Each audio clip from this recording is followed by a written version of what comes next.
மாவு தன்னை சேனலுக்கு உங்களை அன்போடு வரவேற்கிறேன். இன்றைக்கி நம்ம பார்க்க போகிறது ஒரு சூப்பரான காலை டிஃபன். அதாவது ப்ரக்கோலி வச்சு ஜிஞ்சர் கார்லிக் வச்சு ஒரு ஸ்டஃப்டு சப்பாத்தியும் அதோட பன்னீர் மசாலாவும் தான் பண்ண போகிறோம். அதுக்கு தேவையான பொருட்கள் இங்கே பார்த்திங்கன்னா கோதுமை மாவை நல்லா பெசரி வச்சுருக்கேன், ஊற வச்சுருக்கேன். இந்த பக்கம் பார்த்திங்கன்னா ப்ரக்கோலி ஸ்டஃப்டு சப்பாத்திக்கு ஜிஞ்சர் கார்லிக் ஸ்டஃப்டு சப்பாத்திக்கு ப்ரக்கோலியை வந்து நல்லா வெந்நீரில் போட்டு எடுத்துட்டு நல்லா துருவி எடுத்து வச்சுருக்கேங்க. தண்ணி இல்லாமல் இருக்கணும். ரெண்டாவது ஜிஞ்சர், அதை சும்மா ஒரு துண்டு, அப்புறம் கார்லிக்கு அதையும் நல்லா வந்து இது பண்ணி வச்சுருக்கேன், துருவி வச்சுருக்கேன். அடுத்து பார்த்திங்கன்னா கொஞ்சம் பட்டாணி எடுத்து வச்சுருக்கேன். ஃப்ரோசன் பட்டாணி தான், நம்ம வீட்லேயே பண்ணுற பட்டாணி தான். அடுத்தது வந்து பன்னீரை வந்து நல்லா க்யூப்ஸாக கட் பண்ணி வச்சு அதில் தனி மிளகாய் தூள், உப்பு, கார்ன் மாவை போட்டு பெசரி வச்சுருக்கேன். இந்த பக்கம் வெங்காயம், தக்காளி, இஞ்சி பூண்டு விழுது. இந்த பக்கம் தக்காளி, தனி மிளகாய் தூள் போட்டு அரைச்சி விழுது. வெங்காயம் தக்காளியும் சேர்த்து நம்ம அரைச்சி வச்சுருக்கலாம். அரைச்சி வச்சுருக்கேன் நான். இதில் அந்த ஒரு இது உங்களுக்கு எல்லாத்துக்கும் மல்டி பர்பஸாக இந்த விழுது பயன்படும். ஸ்டஃப்டு ப்ரக்கோலி ஜிஞ்சர் கார்லிக் சப்பாத்திக்கு நல்லா வந்து தண்ணி இல்லாமல் இருக்கணும். ஜிஞ்சர் எல்லாத்தையுமே ஒன்றா மிக்ஸ் பண்ணிடலாம். மிக்ஸ் பண்ணி கொஞ்சம் நிழலாட உணர்த்திட்டு வந்துடுவோம். அது உணரட்டும். அதுக்குள்ளே நம்ம பன்னீர் மசாலா பண்ணிடலாம்.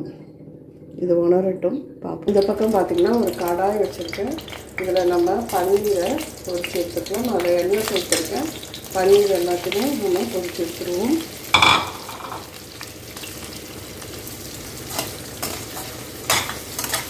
பொரிச்சு எடுத்த எண்ணெயில் தான் நம்ம வெங்காயம் தக்காளி எல்லாம் வதக்கப்படும். இது நல்லா பொரிஞ்சு வரட்டும்.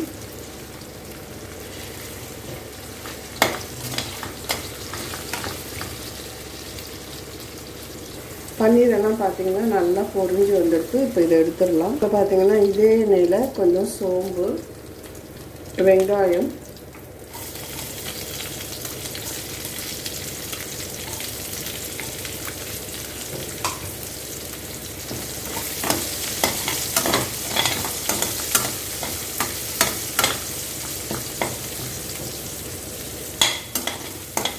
வெங்காயம் நல்லா வதங்கி வந்தோம்னா நம்ம தக்காளியை சேர்த்துக்கலாம். இப்போ வெங்காயம் வதங்கி வந்துடுது. இப்போ பொடியாக நறுக்கிய தக்காளி, ஒரு தக்காளி,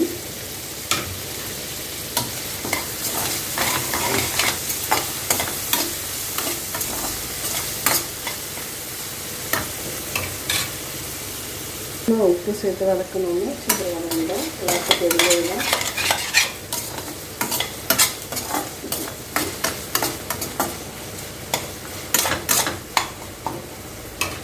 நல்லா வதங்கட்டும்.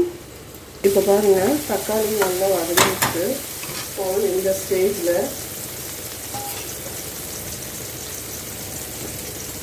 நம்ம 1/2 ஸ்பூன் தனியா பொடி, 1/2 ஸ்பூன் கரம் மசாலா,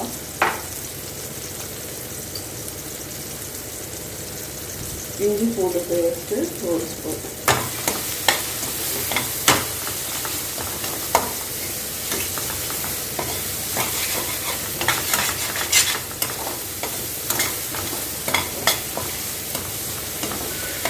சேர்த்து நல்லா வதக்கி கொடுப்போம். இப்போது இதில் அரைச்ச விழுது தனி மிளகாய் தூள், தக்காளி, வெங்காயம், அது ஒரு 2 ஸ்பூன் காரத்துக்கு ஏற்ற மாதிரி போட்டுக்கிறேன்.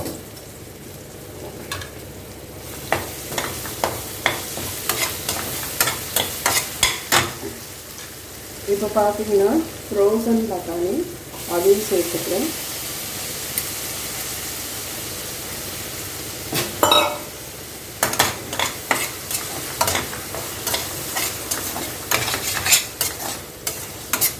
அது கொஞ்சம் வதங்கினோன்னா லைட்டாக தண்ணி தெளித்து பட்டாணியை வேக வச்சுருவோம். உருளைக்கிழங்கு வேணும்னா உருளைக்கிழங்கு சேர்த்துக்கலாம். வேகட்டும் பார்க்கலாம். இப்போ பட்டாணி வதங்கிட்டு இருக்கு. இந்த ஸ்டேஜில் ஒரு 1/2 கிளாஸ் தண்ணி விட்டு நல்லா கொதிக்க விடலாம். நம்ம தனி மிளகாய்த்தூள் எதுவும் போட தேவையில்லை. இதுலேயே பன்னீர் பட்டர்லேயே அதாவது பன்னீர் மசாலாலேயே உங்களுக்கு நம்ம எல்லாமே தடவி தான் வதக்கி கொடுத்துருக்கோம். அதோடு மட்டும் இல்லாமல் இதில் கொஞ்சம் மசாலா சேர்த்துருக்கோம். இப்போ இதை நல்லா கொதித்து வரட்டும் பார்க்கலாம். இப்போ பார்த்திங்கன்னா பட்டாணி எல்லாம் வெந்து வந்தாச்சு.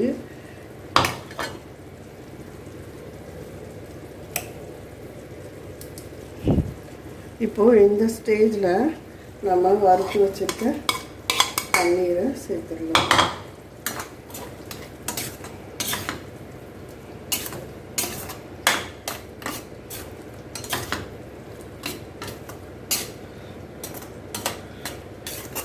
ஹோட்டல் பன்னீரை விட சூப்பராக இருக்குங்க. ரொம்ப மசாலாக்கள்லாம் நம்ம சேர்க்கல. இப்போது இது லைட்டாக ஒரு கொதிக்கட்டும்.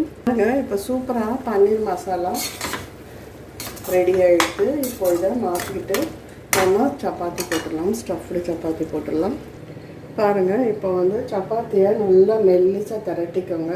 பிக்னிக்கெல்லாம் இது நம்ம ஊருக்கு போகும்போதெல்லாம் இதை பண்ணி எடுத்துகிட்டு போனால் வயிறு ஃபில்லிங்காக இருக்கும். ரொம்ப ஸ்ட்ரென்த் இருக்கும். அதில் பாருங்கள்,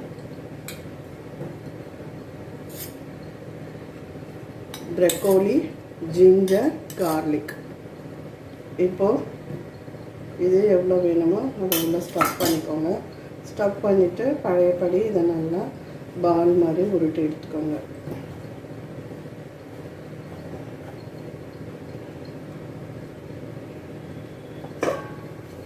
கொஞ்சமாக மாவு தெளித்து இந்த சப்பாத்திகளை போட்டு எடுத்துடலாம்.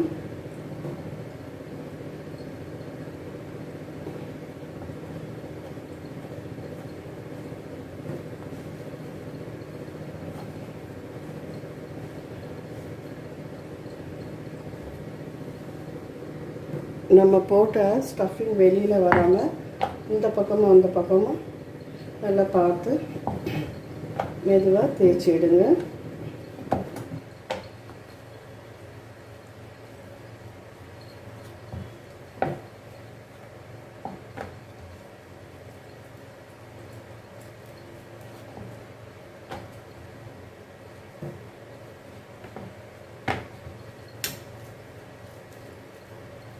இதுக்கு தயிர் கூட தொட்டுக்கலாங்க.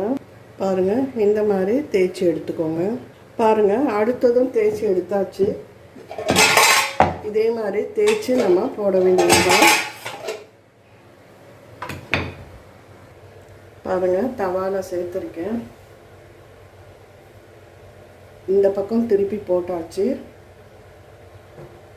பாருங்கள், இப்போ கொஞ்சமாக பட்டர்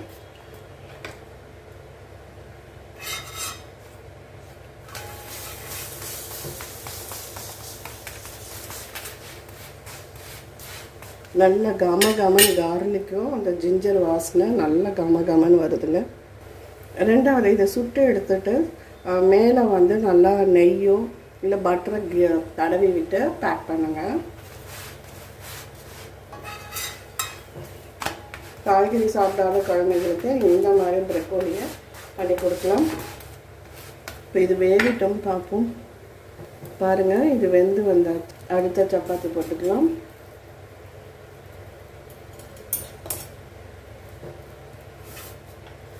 நிதானமாக அடுப்பை வெளியே விட்டுருங்க.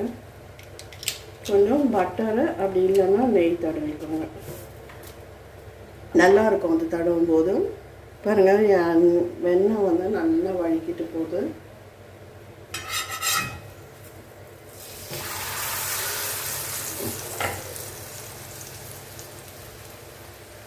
டேஸ்ட்டும் அட்டகாசமாக இருக்கும். கண்டிப்பாக ட்ரை பண்ணி பாருங்கள்.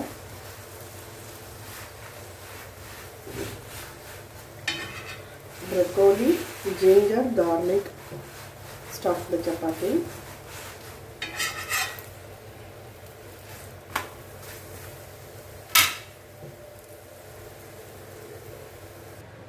பாருங்கள், சூப்பரான ஒரு பன்னீர் பட்டர் மசாலா ரெடியாக எடுத்து ஹோட்டல்ஸ் விட அருமையாக இருக்கும் சுவை. இங்கே பார்த்தீங்கன்னா broccoli, garlic ginger stuffed chapati ready ஆகிடுது. ரொம்ப நல்லா இருக்கும், உங்களுக்கு வயிறு ஃபில்லிங்காக இருக்கும், டேஸ்ட்டும் அவ்வளோ டிஃப்ரெண்ட்டாக இருக்கும். கண்டிப்பாக நீங்கள் ட்ரை பண்ணி பாருங்கள். இதுக்கு வந்து பன்னீர் தான் தேவையில்லை, வெறும் தயிர் போதும். ஏன்னா ஜிஞ்சர் சேர்த்துருக்கோம். சில பேர் இதில் வந்து பச்சை மிளகா துருவி சேர்த்துப்பாங்க, நான் அது சேர்க்கலை. பன்னீர் பட்டர் மசாலாவும் கர்டும் வச்சுருக்கேன். அவ்வளோதான். இந்த வீடியோ பிடிச்சிருந்தா லைக் பண்ணுங்கள், ஷேர் பண்ணுங்கள், சப்ஸ்கிரைப் பண்ணுங்கள், கமெண்ட் பண்ணுங்கள். நன்றி, வணக்கம்.